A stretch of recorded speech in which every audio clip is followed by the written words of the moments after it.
What's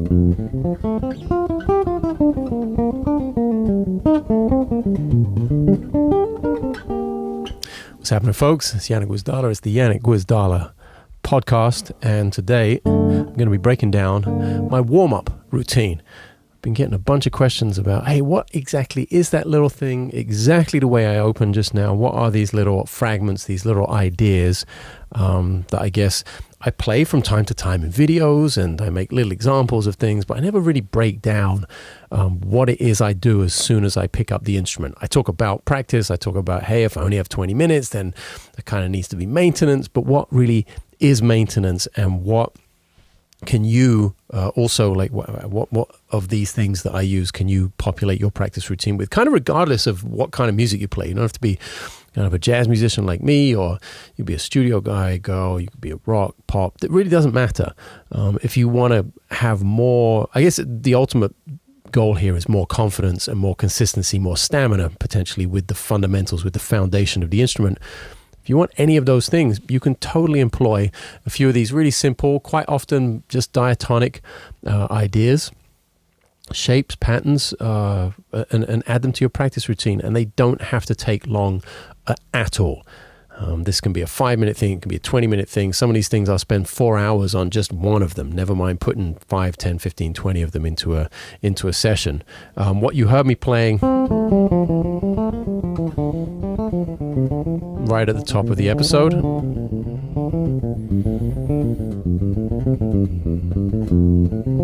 so that right there, that's something from the Hanon, the virtuoso pianist.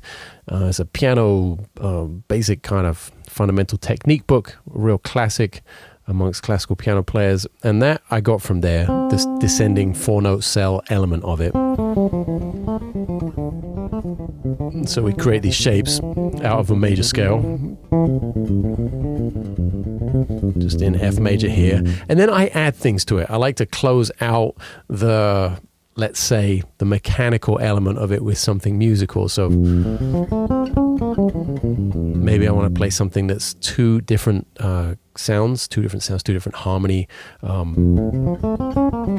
So major and diminished being used basically as a 5.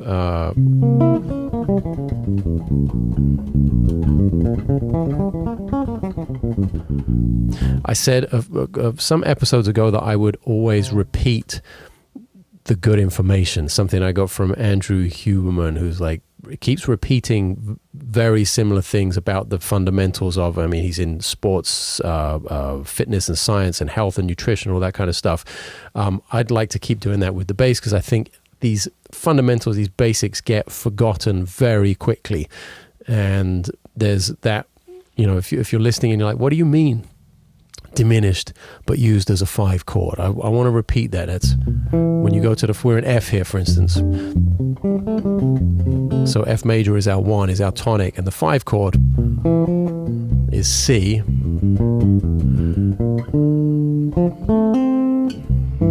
Is our 5 chord, which resolves very nicely, of course, to the 1. So, but you can use a diminished arpeggio over that 5 chord to get to your 1. And you can use that diminished arpeggio. If you think of it in terms of, if we analyze it in terms of the 5 chord, which is C, you can think of it starting from the flat 9, the flat 7, the 5, or the major 3rd. There are only 4 notes, and then it repeats down the octave. And when you have a 5 chord, let's just sustain that there. You hear how that works?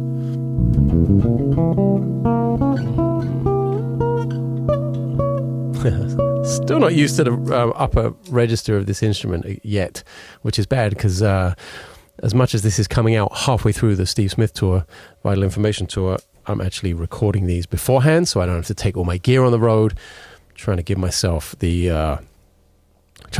tour where I actually just do the tour. It was amazing on the West Coast tour to sit down with Jack Rome from Noble and get that interview. It was great to sit down with Steve on the last night of the tour in Phoenix and get that interview. But this time I want to concentrate on the music, and I want to kind of front load everything ahead of time. So this is like the night. This has actually been recorded the night before I leave, and I really should be familiar with this instrument again. So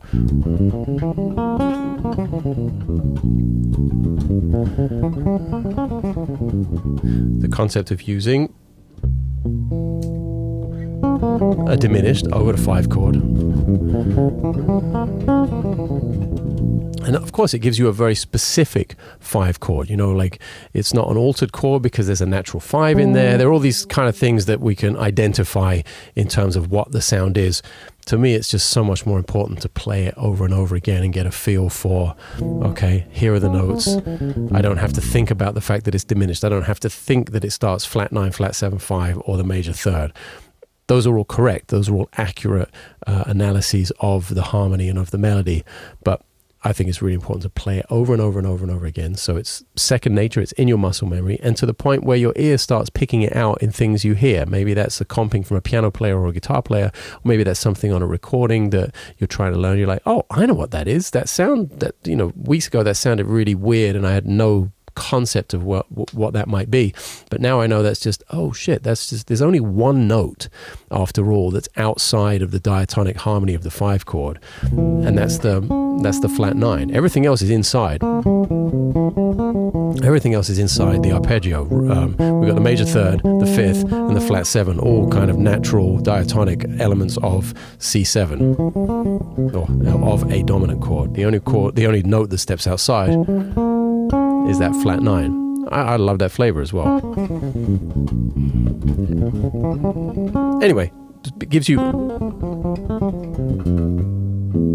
this really specific 5-sound dominant chord going to 1. So again, I'm going to repeat these things throughout the podcast when I talk about harmony, when I talk about melody, because I think they're important to remember. And of course, if you haven't been listening to this podcast for a while, I want to catch everyone up and give everyone a chance to explore these ideas. And that's what I'm doing on the end of this exercise. So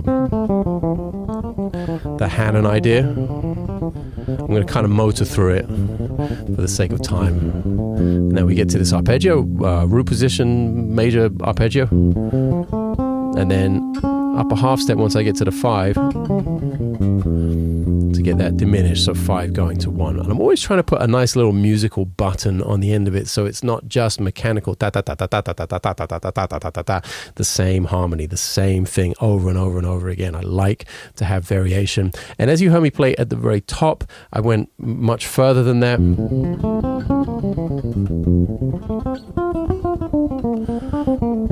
I think I went into the 2 chord, and on and on and on, and it gets to the point where I can just make up etudes based on all of that very simple diatonic information and just moving from key to key, which brings up a great point of you've got to do this in all 12 keys if you really want to be fluent and never ever be second guessing yourself and have that sort of ultimate confidence level. Gotta be fluent in all 12 keys. So go cycle of fourths here and go up to B flat from F,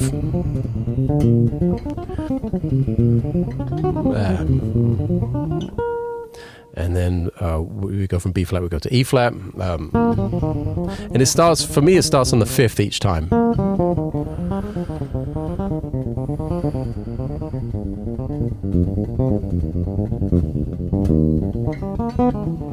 Whoops. I'm kind of motoring through it for the sake of the video, for the sake of your time. Better that you get this information quickly, the essence of the information, and then go spend that time working on it yourself rather than being here for 3 or 4 hours listening to me drone on about the same thing. A good variation on that, if we've been coming down major so far, is to come down minor. So you literally only change one note and you come down melodic minor.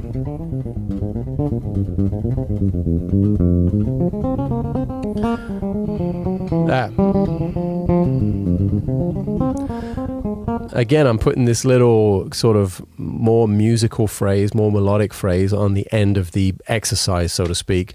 And again, it's kind of around diminished. And then having that arpeggio that rolls up the 2 octaves. again, important. Actually, when you go into cycle of fourths and you finish that double arpeggio, that 2-octave arpeggio, that's actually your starting note for the next key a fourth away.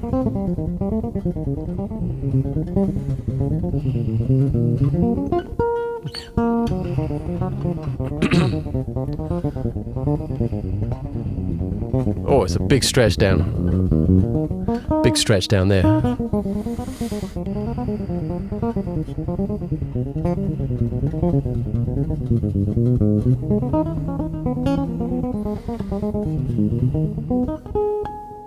Again, you don't have to put that exact musical idea on the end. Just come up with your own. I'm constantly changing them as well. That will sit there for a couple of months and then I'll get bored with that and think, okay, time for a new one. I'll also employ a little discipline as well and use the metronome, especially when it's been a minute and I really know I need the discipline.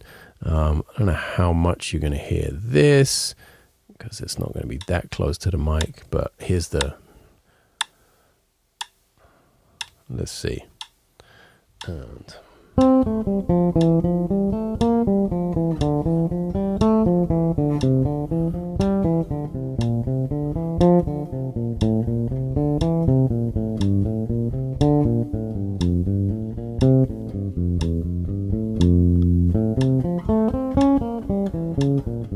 see how you can't hide? You see how there's so much more space between the notes and you're really exposed. So that lower tempo discipline with the metronome, kind of a big key to the success of any practice routine, of any practice routine where I'm really making progress.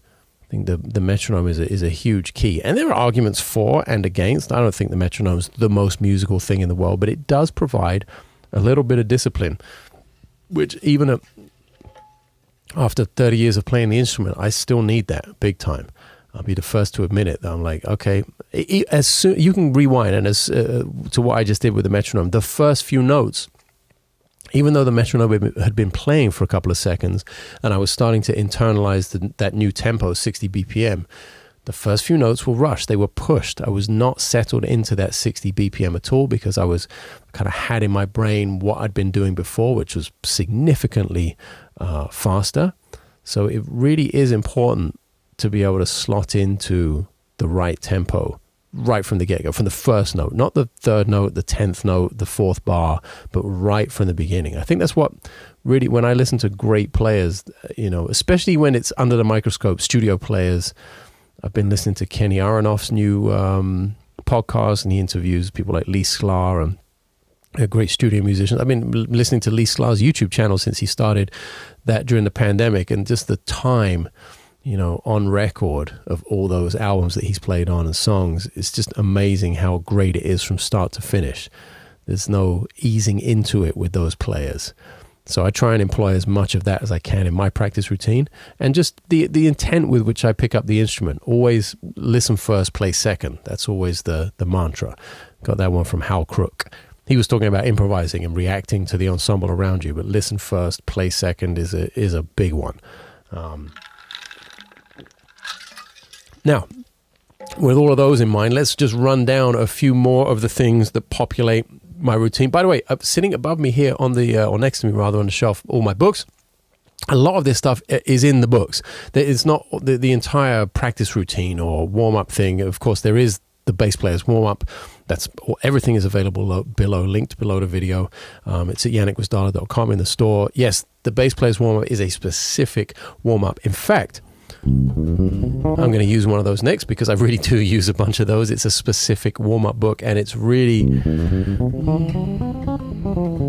There are some great ones in there, and especially this one I use if I really don't have that much time, because not only am I getting kind of the 2-octave arpeggio, the 2-octave range here quite quickly and efficiently, I'm also getting...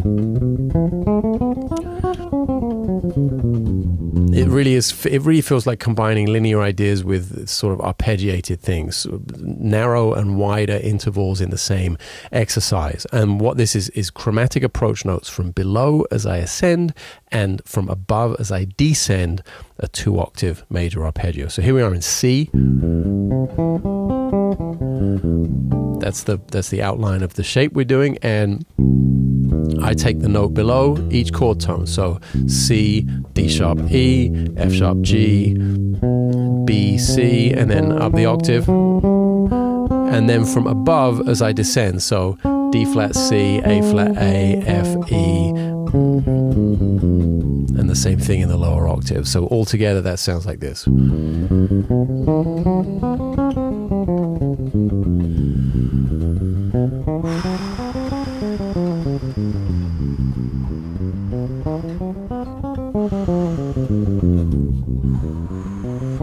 Good to have good deep breathing. You don't have to breathe in or out on a downbeat or with the beat, just to be relaxed enough to be. I'm not sure. I'm not really. I was conscious of it right now because I'm doing it for the camera. But when I play, I think I'm more conscious of tension than I am of relaxation. When I'm really relaxed and I'm breathing well, I'm not really conscious of anything at all. I only notice it when I start to get tense and things get a little tight. So something to think about, something to consider, your breathing. Again, all 12 keys.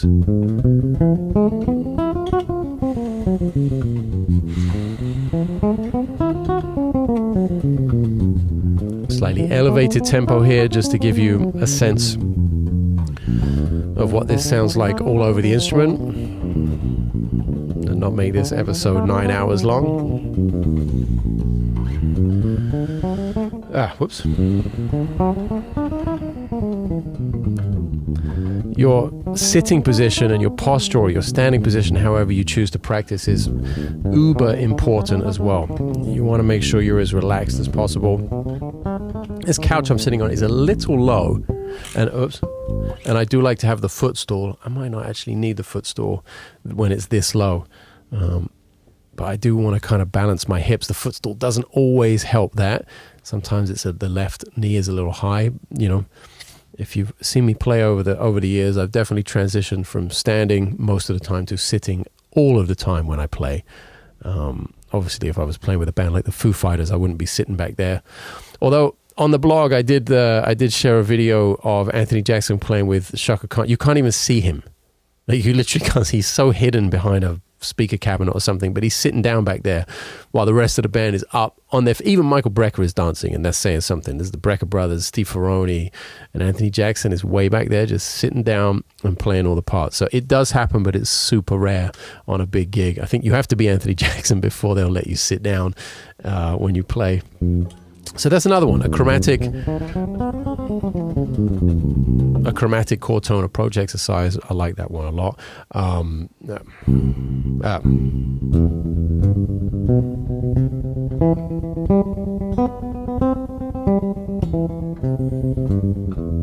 And just trying to, that was all different each time I did it. I'm just trying to make something up right now, because that's also what I'll do. I'll get totally bored with stuff I've been working on for now 25, 30 years or something, and just want to come up with something new. And of course, there will also be technical deficiencies that I'll encounter that I haven't before. So I'll have to create something new in order to fix that.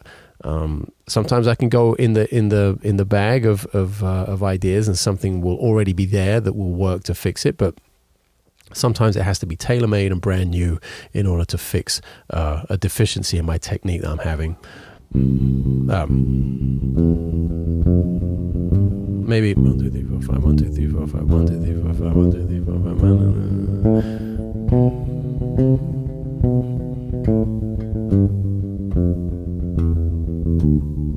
5. I mean, a major scale in groups of 5, not a bad idea. I've actually been playing, instead of single notes like that, I've actually been playing 1, 2, 3, 4, 5, 6, 7, 8, 9. Oh, what is it?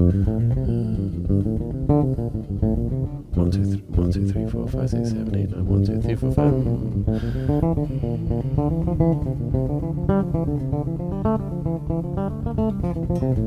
Is that really 9? 1, 2, 3, 4, 5, 6, 7, 8, 9. 1, 2, 3, 4, 5, 6, 7, 8, 9. 1, 2, 3, 4. Yeah, it's groups of 9.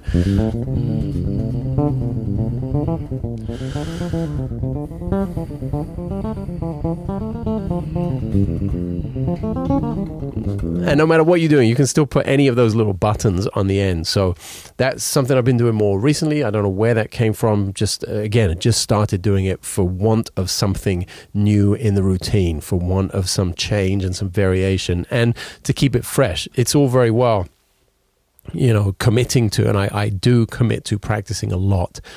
It's something I feel good about. It's something I feel really benefits me. I've never run into the over practicing thing, which I know is totally a thing. I've never run into injury, thankfully. I had a great classical guitar teacher very early on who taught me how to practice, taught me the importance of great technique, posture, and all of those things, and economy of movement, and good use of just, like the bend in the fingers, and just beautiful technique, basically. He taught me that a very long time ago. Well over 30 years ago, I started studying with him. And so I've always loved to practice and always been fortunate enough to practice well, to have like a good structure to my routine. So it is all very well saying you're going to commit to it.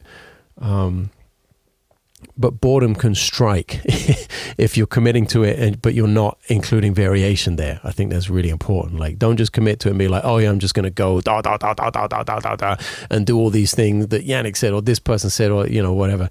It really needs to be tailored to your individual mood, to your requirements, to your goals. You literally cannot do my exact practice routine and get what you ultimately need out of it. You'll get something out of it.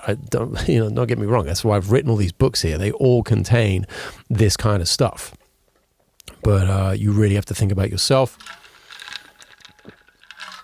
and prioritize your musical needs over anything else. Don't just do it because somebody told you to. The only thing I'll say to do because I told you to, or hopefully other people, the teachers you have, people around you, good friends and stuff tell you to do, is to do it for you. Practice with great intent and do it for you. Like, find out what makes you happy. Find out your reasons for doing it and go after that. It's the only thing I think you kind of have to do if you want to be happy playing, and if you want to have kind of a long, whether you're an amateur or weekend warrior or,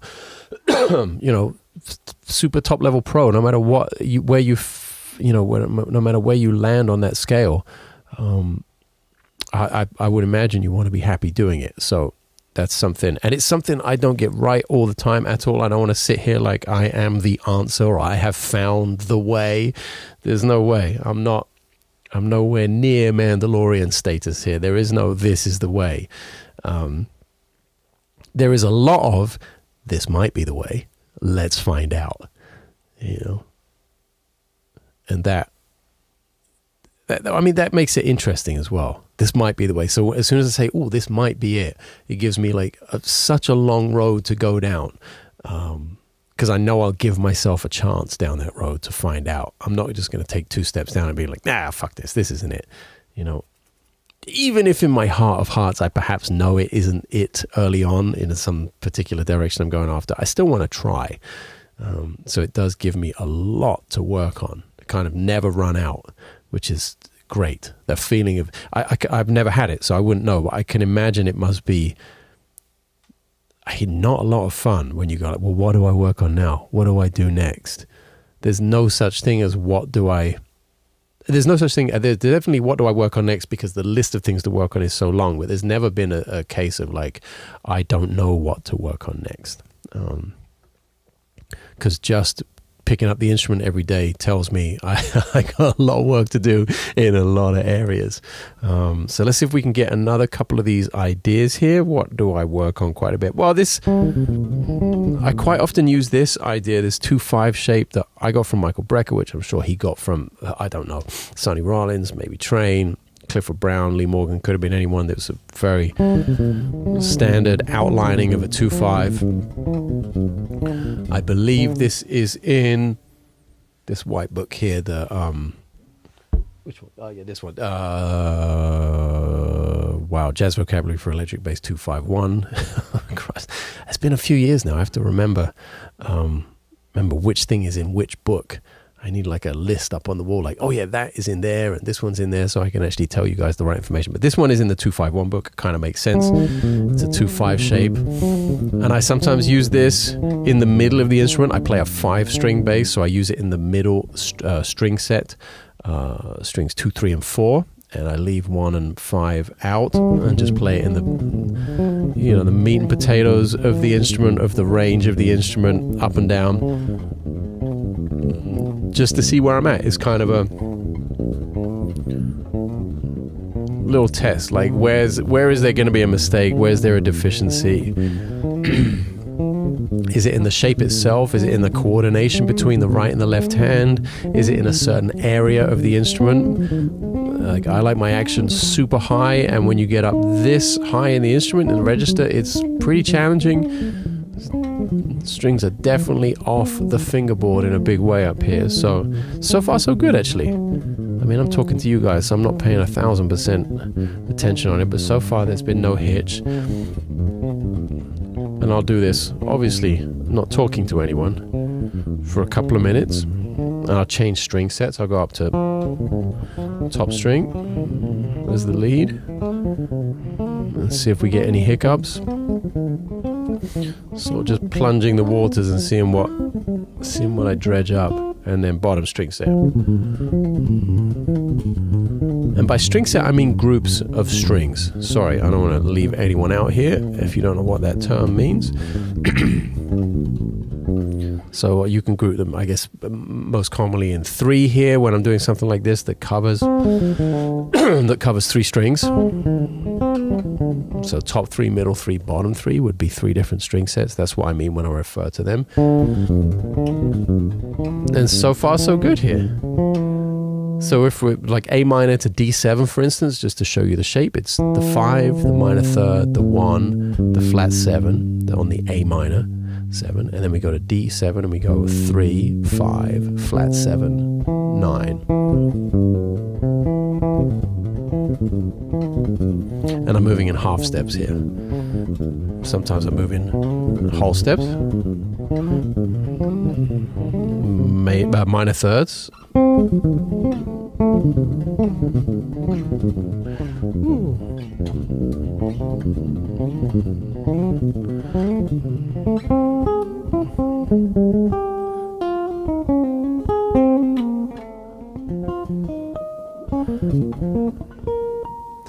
Okay, everything seems pretty good. I wish I'd had more mistakes in this episode in terms of being able to really break down how I, having something come up in real time. Wow, throat's giving out a little bit here. Having something come up in real time and showing you how I target that. But there's like 4 or 5 things that could easily populate your warm-up, your practice routine. Like I said, I spend sometimes an hour on one of those things, and then sometimes it's 5 minutes, and I spend 30 seconds on each of them, and every combination in between. So just remember you have options, and 5 minutes will get a lot done. I think at a medium tempo, you can get through most of those ideas literally in 2 minutes. So if you have 20 minutes, for instance, you could get through 10 ideas, 10 exercises in all 12 keys. And that's huge. That will, over time, if you do it consistently, at least in my experience, that's what, my time has been more limited being on dad duty and family stuff, and maybe on the road and I don't have time to practice, or I'm in the van or the bus or on the plane or whatever it is and can only grab my instrument for a few minutes at a time. That has really been the foundation of keeping things consistent. And consistency means confidence, consistency means stamina, consistency means the sort of open-mindedness to be able to react to kind of anything that's going on around you. And the more I have done that over the years, the better all of those things, all of those aspects of my musical life have gotten. And most importantly, at the very top of the pile, I have more fun doing what I do. When I step out on stage, it's with a big smile and with an open mind to go searching for, what's coming next, because I kind of really never know. It's very much an unknown quantity when it comes to stepping on the stage, and I love that. especially when I get to play my own music and it's very improvised. Even with Steve Smith and Vital Information, we have repertoire, but we kind of go for it. You never quite know what's going to happen each night. Could be a tempo thing, could be a playing free, free over the form, perhaps. All kinds of directions we can go in. But doing all this work allows me to do that way more successfully and have 10 times the fun. So, okay, that was it. A little bit of a shorter one today. Again, it's a pre-record. I'm out on the road with Steve. Hopefully, I've seen some of you at these shows. I'm thinking, let's see if this actually happens. I'm thinking about doing, because I changed my strings so much. I got this idea from Bob Reynolds. He was doing a new merch idea, which I guess the snarky merch girl gave to him, and she's like, what have you got here? You got this reed that you're not going to use, and there are fans out there. Sign the reed and we'll put it in a bag and we'll sell it as a little memento of the show every night. So I might do that with the strings, and my strings get changed so often there's probably actually some life left in them. So maybe I'll keep the boxes and the little wallets and the set of strings, and after the show every night I'll be able to come out and sign a set, and you can have that as a little I don't know, souvenir of the show or something, and maybe it's actually of some use to you as well. So let's see how that develops. All right, love you guys. Thanks for watching. Catch you on the next one somewhere else on the East Coast in the middle of this Steve Smith tour. All right, later.